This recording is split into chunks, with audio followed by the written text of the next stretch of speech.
Hello friends, welcome to my channel கடா தோட்டம். இந்த வீடியோவில் நாங்கள் எப்படி தக்காளி செடி சீட்ஸ்ல இருந்து வளர்க்குறதுன்னு பார்க்கலாம்.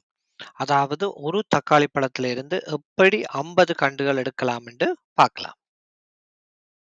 நீங்க வீட்டில் சமைக்கிற தக்காளி பழம் எதுவோ அதை சந்தையில இல்ல grocery ஸ்டோர்ல வாங்குங்க. நாங்க இந்த தக்காளி பழம் தான் சமைக்கிறோம் நாங்க. இந்த பழத்தை இப்படி ஸ்லைஸா வெட்டுங்க. பயப்படாதீங்க, நீங்க சீட்ஸை வெட்ட மாட்டீங்க. இப்படி வெட்டினாத்தான் சீட்ஸ் எடுக்கிறது ஈஸியா இருக்கும். நீங்க இப்படி ஸ்லைஸா வெட்டிட்டு ஒரு டூத்பிக் இல்ல ஸ்டிக்கால சீட்ஸை லூஸ் பண்ணுங்க.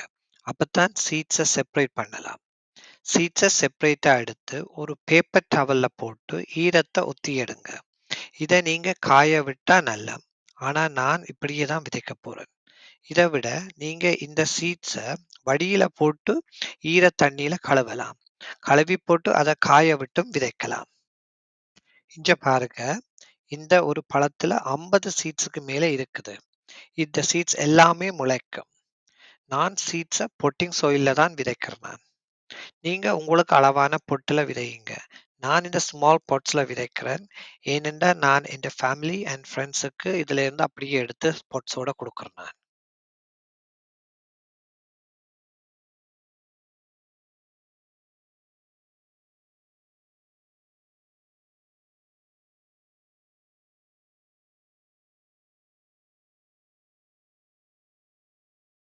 விதைச்ச பிறகு நல்லா தண்ணி விடுங்க. நான் இந்த பொட்டுல விதைச்ச கன்றுகளை வீடியோ எடுக்க மறந்துட்டேன், சாரி. இது 3 வீக் பிளான்ட்ஸ். நான் வெளியில வெதர் நல்லா இருந்ததால நான் வெளியில நட்டுட்டேன். 10ல இருந்து 15 இடத்துல நட்டிருக்கிறேன். 2ல இருந்து 3 கண்ட உண்டா சேர்த்து நட்டிருக்கிறேன். எக்ஸ்ட்ராவா வந்த எல்லாத்தையும் மெட்டவைக்கு கொடுத்துட்டேன்.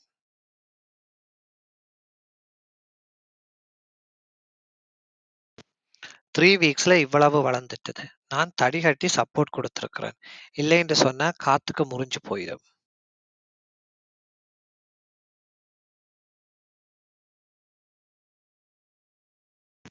இது 2 மாத கண்டுகள்ட வளர்த்தி. 6 அடிக்கு மேல வளர்ந்திருக்கு. நிறைய பிஞ்சு பிடிச்சிருக்குது. நான் பெரிய தடி கட்டி சப்போர்ட் கொடுத்திருக்கிறேன். இல்லைண்டா பழத்தின் ஹெவிக்கு மரத்தை உடைச்சிடும்.